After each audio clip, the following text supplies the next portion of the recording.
69 விழுக்காடு இடஒதுக்கீட்டுக்கு தமிழ்நாட்டில் இன்று ஆபத்து வந்திருக்கிறது என்று தொடர்ந்து மருத்துவர் ஐயாவும் நாங்களும் சொல்லி வருகின்றோம்.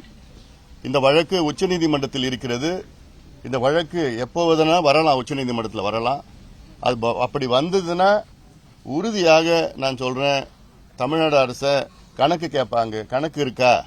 தமிழ்நாட்டில் 69 விழுக்காடு மக்கள், தாழ்த்தப்பட்ட மக்கள், பிற்படுத்தப்பட்ட மக்கள், பழங்குடி மக்கள், சிறுபான்மை மக்கள்லாம் இருக்கிறாங்களான்னு ஒரு கணக்கு கேட்பாங்க. நீங்க எந்த கணக்கு வச்சு நீங்க அதை உறுதிப்படுத்துவீங்க?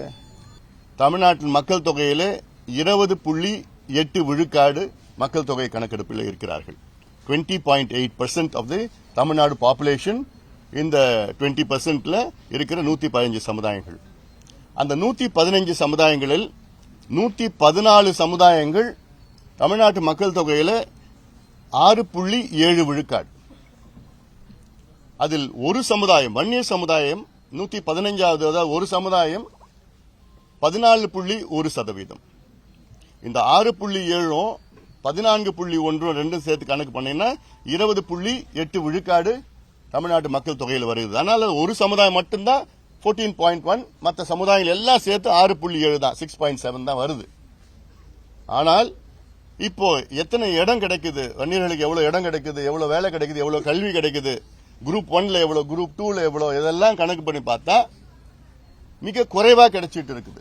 உச்சநீதிமன்றம் தீர்ப்புல நீங்க ஜாதிவாரி கணக்கெடுப்பு நடத்தி நீங்க இடஒதுக்கீடு கொடுங்கன்னு சொல்லல. இருக்கிற தரவுகளை சேகரித்து நியாயப்படுத்தி கொடுங்க, ஜஸ்டிஃபை பண்ணுங்க. ஒரு பக்கம் மக்கள் தொகை, இன்னொரு பக்கம் சமூக பின்தங்கிய நிலை, ரெண்டுமே ஜக்ஸ்டோபோஸ் பண்ணி சேர்த்து நீங்க நியாயப்படுத்தி கொடுங்கன்னு தான் சொல்லியிருக்கிறாங்க. கலைஞர் இன்னைக்கு உயிரோடு இருந்திருந்தானா அவர் ஜாதிவாரி கணக்கெடுப்பு மட்டும் இல்ல, வன்னியர்களுக்கு பத்திரம் கிடையாது, 15 விழுக்காடு கலைஞர் கொடுத்திருப்பார். இந்த நாளிலே நாங்க மீண்டும் முதலமைச்சருக்கு நாங்க கேட்கறது, தயவு செய்து நீங்க ஜாதிவாரி கணக்கெடுப்பு நடத்துங்க, வன்னியர்களுக்கு உள்ஒதுக்கீடு கொடுங்க, சமூக நீதியை நிலைநாட்டுங்க. ஏன்னா இன்னைக்கு தமிழ்நாட்டில் மிக மிக மிக மிக மிக பின்தங்கிய ஒரு சமுதாயம் வன்னியர் சமுதாயம். தமிழ்நாட்டில் கிட்டத்தட்ட 109 உயர் காவல்துறை அதிகாரிகள் இருக்கின்றார்கள். இதுல டிஜிபி லெவலில் ஒரு 16 பேர் இருக்கிறாங்க, ஏடிஜிபி லெவலில் ஒரு 26-27 பேர் இருக்கிறாங்க, ஐஜி லெவல்ல ஒரு 41 பேர் இருக்கிறாங்க, டிஐஜி லெவல்ல ஐ திங்க் ஒரு 28-30 பேர். இதெல்லாம் தோராயமா கணக்கு போட்டு 109 உயர் காவல்துறை அதிகாரிகள் இருக்கு. அந்த உயர் காவல்துறையில எத்தனை வன்னியர்கள் பாத்தீங்கன்னா ஒண்ணுதான். இவ்வளவு பேர் டிஜிபி, ஏடிஜிபி, ஐஜி, டிஐஜி, இதுல ஒரே ஒரு வன்னியர் தான் இருக்கிறாங்கன்னா அப்போ எந்த அளவுக்கு மிக மிக பின்தங்கிய நிலையில இந்த சமுதாயம் இருக்கிறது நினைச்சு பார்க்கணும். முதலமைச்சர் இதெல்லாம் நினைச்சு பார்க்கணும். வன்னியர்களுக்கு இன்னைக்கு கிட்டத்தட்ட திமுகவில் அதிகமா எம்எல்ஏ எந்த சமுதாயம் சார்ந்ததுன்னா வன்னியர் சமுதாயம் தான். 23 எம்எல்ஏ திமுகவில் வன்னியர் சமுதாயத்தை சார்ந்தவர். எத்தனை அமைச்சர்கள் கொடுத்திருக்கிறாங்க? 3 பேர். அடுத்தது பட்டியலினத்தை சார்ந்தவர்கள் 21 எம்எல்ஏ பட்டியலினத்தை சார்ந்தவர்கள், அவங்களுக்கு எத்தனை எம்எல்ஏ? 3 பேர் தான். எல்லாத்துக்கும் கொடுங்க, யாரும் கொடுக்க வேணாம்னு சொல்லல, எல்லாத்துக்கும் கொடுங்க, எல்லாத்தையும் பிரதிநிதித்துவம் இருக்கணும் எல்லாரும். ஆனா அவங்க உங்களுக்கு யாரு அதிகமா ஓட்டு போட்டிருக்காங்க, யார் உங்களுக்கு அதிக எம்எல்ஏ கொடுத்திருக்கிறாங்க, அவங்களுக்கு கூடுதலா கொடுக்கிறது உங்க கடமை. அது முக்குளத்தோர் சமுதாயம், அவங்களுக்கு 12 எம்எல்ஏ, 5 அமைச்சர்கள்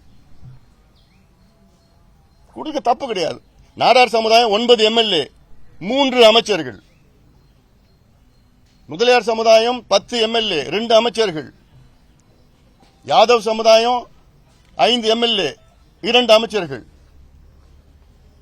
தப்பு கிடையாது, கொடுங்க. வெள்ளாள கவுண்டர் சமுதாயம் அவங்களுக்கு 9 எம்எல்ஏ, 3 அமைச்சர்கள். ஆனா உங்களுக்கு அதிகமா கொடுத்த 2 சமுதாயம், பட்டியலின சமுதாயம், வன்னிய சமுதாயத்துக்கு 3 எம்எல்ஏ, 3 அமைச்சர்கள், அது ஒன்னில்லாத துறைகள். அது பட்டியலின சமுதாயம் இன்னும் மோசம், ஒண்ணுமே கிடையாது. அதனால இன்னைக்கு முதலமைச்சருடைய வேண்டுகோள் நான் கேட்கிறேன், எங்களுடைய தியாகிகள் தினத்தன்று வேண்டுகோள், இன்னைக்கு அறிவிங்க, உங்க முப்பெரும் விழாவில் அறிவிங்க, உங்க விழாவில் அறிவிங்க, தந்தை பெரியார் பிறந்தநாள் அன்னைக்கு அறிவிங்க. என்ன, தமிழ்நாட்டில் நாங்களும் சாதிவாரி கணக்கெடுப்பு நடத்துவோம் என்று அறிவிங்கள். செய்திகளை உடனுக்குடனும் துல்லியமாகவும் தெரிந்து கொள்ள சப்ஸ்கிரைப் பண்ணுங்க.